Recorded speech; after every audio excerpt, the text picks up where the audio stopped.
This video is sponsored by JNC Collectibles website at jnccollectibles.com. Be sure to check them out for all your TCG needs, from sealed products to sleeves to playmats. Link is in the description box below. Thank you, and back to the video. Hello everyone, welcome to the JNC Collectibles channel. I am Shunping, today bringing you a deck profile from a recent remote regional that happened in the last weekend. So that being said, before I started, some shoutouts. Shout out to obviously the team JNC, fantastic team, fantastic teammates. Shout out to the sponsor, Dragon Inc. and then Dueling Guard.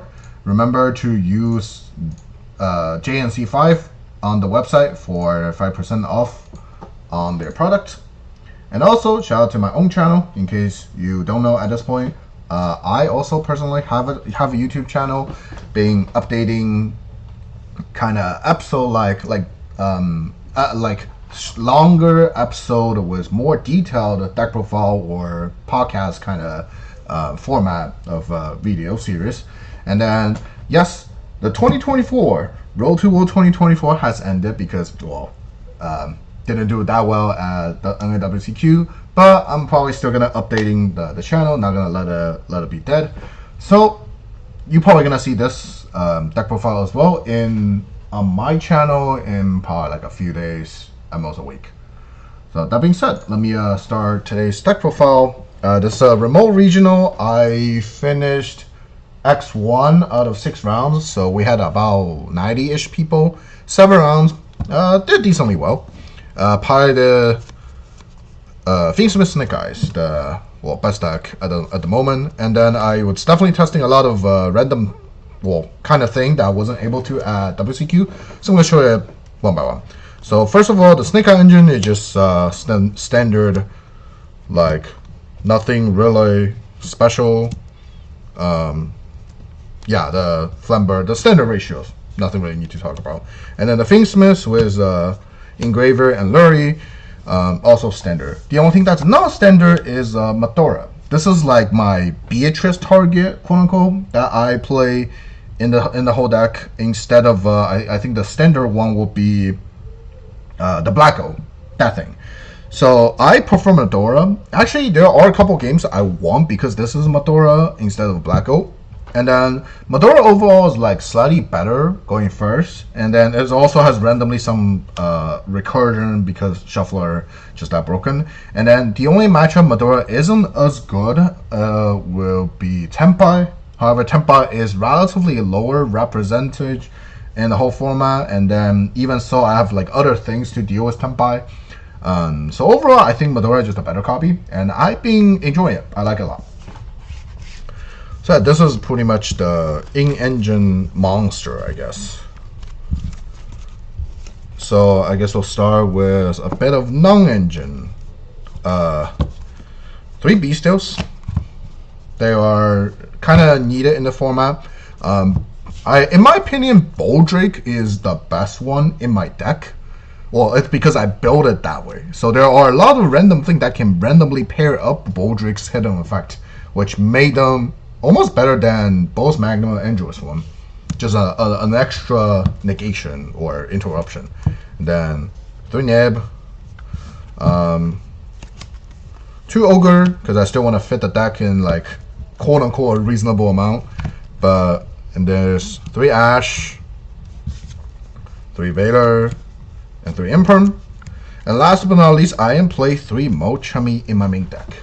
So this is what like really the last minute kind of change since WCQ. I think this card is just good, good enough going second. There are, I think, like my first one against a Yugioh, because I raw draw it going second, I just able to. I think my opponent just let me draw like 2 or 3 free cards because of it. And then even like yes, they were kind of dead going first. I mean, there's like enough cards that pitch me like the D-Bells. And then a lot of henchers become a lot better if you mulch me into them. So overall, I think this is just the, in my opinion, the better henchtrap lineup. Ogres at 2 is the only one at 2 because this is still like what 12, 20 henchtraps out of my whole 46 card deck. Alright, so I think 2 is fine. Also, compared to like all other henchtrap, Nib is hard once per turn, but Nib is so broken when they pair into other thing, so Nib has to be max. Mochum is not even hard once per turn, it's hard twice per turn, so play 3 is fine. Ash is just like good enough against like Yubel, and also, I mean, even against Snakeeye, now there's like the Fiendsmith card, so this is always alive, so drawing multiple Ash sucks, but not drawing Ash like hurts more. And Ogre is like the only one that I feel drawing a pair of Ogre kind of just bad, so just reduce that a little bit redundancy. I think 2 is better for the whole numbers. So this is a 20 hand trap in the main deck, and we'll get back to it in a second. And then for the spells, it's just Bonfire, Wanted, Original and Tempo, 1 for 1 and Tract. The minimum amount and the only amount I need.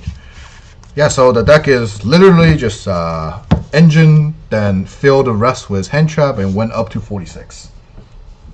Extra deck, the Fiendsmith extra deck, standard. These 5 are needed. I saw a lot of people cutting Desiree. I disagree. I think this card is too broken against like specific matchup we're going first when everything goes through. So this is needed. And then the rest is just standard. Anima, SP, IP, Hida, Princess, Celine, Apple, Axis, Phoenix, Beatrice. A lot of people cutting Phoenix, or even siding Axis. These 2 are usually the free spots.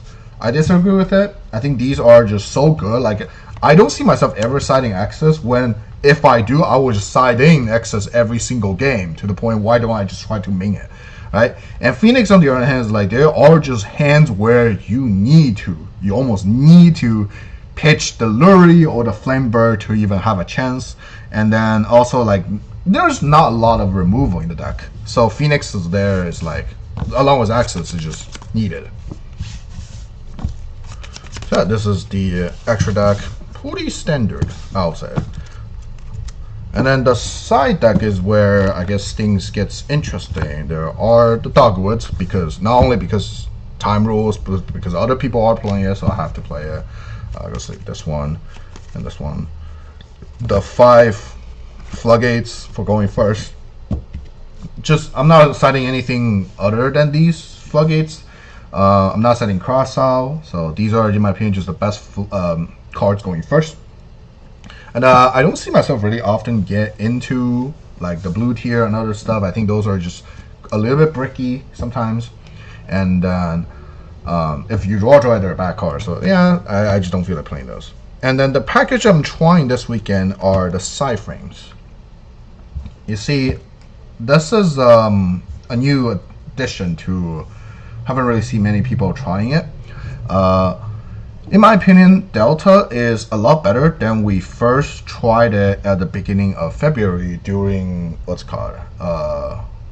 during Snakeeye format, where now you can mulch me into this. So this made this just a free strong negate to draw into. And the other time, against Yubel, in situation where they have to negate Delta with Phantom, Delta will just get to keep in hand, and now you can just use it again. So the Phantom didn't really negate the Delta, it just delayed the Delta. So Delta just like suddenly a lot better, and I've been trying to like it.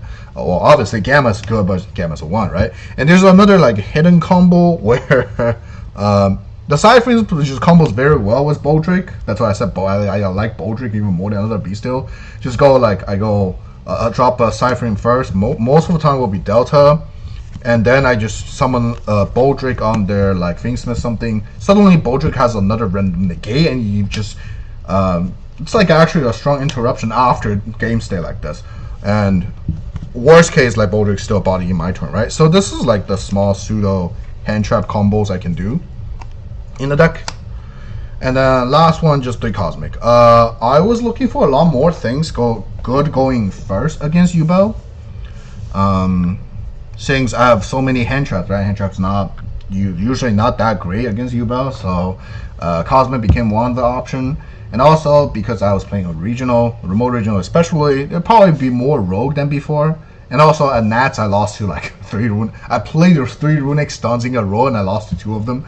So I was like, yeah, I might as well just doing some Cosmic, just to have coverage. I mean, this is the only back row removal I have. So yeah, this is the whole deck. The balance is coming, so most of these probably gonna be irrelevant soon. However, I'm still glad I get to try new things and then still having fun with the format. So that being said, I hope to see you in the next one. Goodbye.